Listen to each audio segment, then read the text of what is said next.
Welcome everyone to my YouTube channel.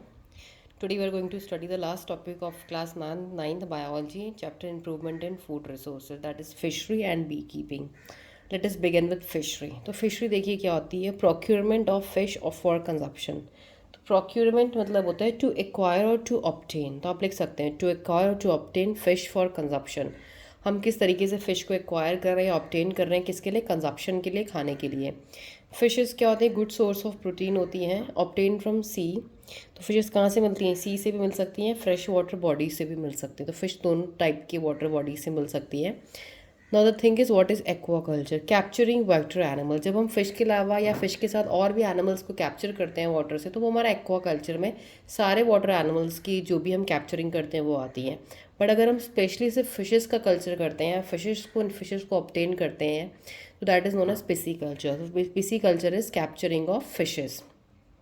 Fisheries हमारी दो type की होती है, marine and inland. Marine fisheries में क्या होता है, फ़िशिंग इन ओशियन एंड सी. जब हम फिशिंग ओशियंस में, समुद्र में और सीज़ में करते हैं. और इनलैंड में क्या करते हैं, फ़िशिंग इन रिवर, लेक्स या टैंक्स में. जब हम फिशिंग मतलब फ्रेश वाटर में करते हैं, रिवर्स में, लेक्स में या टैंक्स में.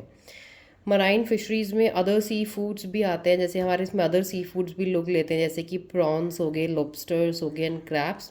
तो ये सारा हमें मराइन वाटर से या मराइन फिशरीज से मिलेगा. इनलैंड से हमें क्या क्या मिल सकता है, इनलैंड से हमें फ्रेश वाटर फिशेस मिलती हैं, rohu, catla, grass, carp. Popular varieties of fish reared in fresh water. तो ये सारी हमारी रोहू, कटला एंड कार्प, ये हमारी वो वैरायटीज़ हैं फिशेस की जो कि फ्रेश वाटर में मिलती है. Next is now our beekeeping. Beekeeping क्या है, बी कीपिंग में मधुमक्खी पालन भी कह सकते हैं. इसको पालने की प्रोसेस को बोलते हैं एपीकल्चर, द कल्चर ऑफ बीज. मक्खियों के पालने की प्रोसेस को बोलते हैं एपीकल्चर. जैसे ये हमारा एक्वाकल्चर था, पिसी कल्चर था. रेयरिंग ऑफ बीज करते हैं, किस लिए करते हैं, for honey and wax. Honey मिलता है, मधु मिलता है या वैक्स मिलता है. एग्रो बेस्ड एक्टिविटी, इससे काफ़ी अच्छी कमाई होती है लोगों की. आर्टिफिशियल बी हाइव्स भी बनाई जाती हैं, इसमें आर्टिफिशियली वुडन लॉक्स, लकड़ियों के डब्बे बनाए जाते हैं, वहाँ पे मक्खियों को पाला जाता है. तो ये इसमें कम्प्लीटली एक एग्रो बेस्ड एक्टिविटी चलती है इसकी पूरी की पूरी. अब हम कुछ वैरायटीज़ की बात करते हैं जो हम रियर्ड यूज़ करते हैं वैरायटी. जैसे कि देखिए एपिस मेलिफेरा एक बी की वैरायटी है, एग्जॉटिक ब्रीड है. ये किसी और कंट्री की ब्रीड है जो कि हम इंडिया में लाई गई है to increase the honey production. Honey बढ़ाने के लिए हम ये वैरायटीज़ लेके आते हैं इधर उधर से. Apis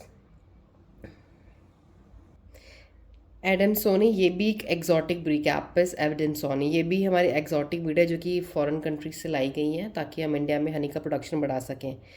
third is Apis indica. Apis indica Indian bee है, ये हमारी इंडिया की ही बी है. इंडिजीनियस वैरायटी, इसको इंडिजीनियस लिखते हैं, हमारी अपनी कंट्री की वैरायटी है एपिस इंडिका. और कॉमनली यूज्ड है, ये हमारी बहुत यूज़ होती है. एपिस डॉर्सटा, ये भी इंडिजीनियस वैरायटीज़ हैं. तो ये 4 वैरायटीज़ हमारी हनी बी की यूज़ हो गई जो कि हम स्पेशली यूज़ करते हैं बी कीपिंग में या एपीकल्चर में. तो this is all about your fisheries and bee keeping.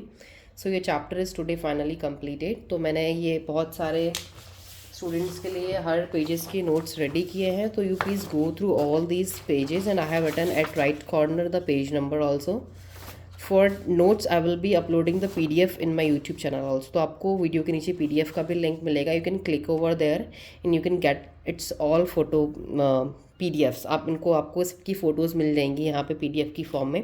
And you can use to make your notes and prepare your chapter for your exams in a proper way.